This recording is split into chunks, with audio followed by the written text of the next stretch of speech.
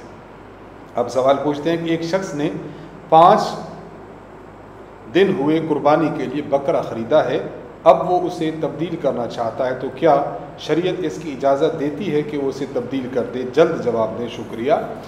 دیکھیے اس شخص کے بارے میں ایک بات تو وضاحت کے ساتھ آپ کو جان لینی چاہیے کہ اگر یہ شخص غریب آدمی ہے، غریب آدمی پر شرعاً قربانی واجب نہیں ہوتی۔ اگر کوئی شخص قربانی کی نیت سے جانور خرید لیتا ہے، اس کا معنی یہ ہوا کہ اس نے قربانی کو اپنے اوپر واجب کر لیا۔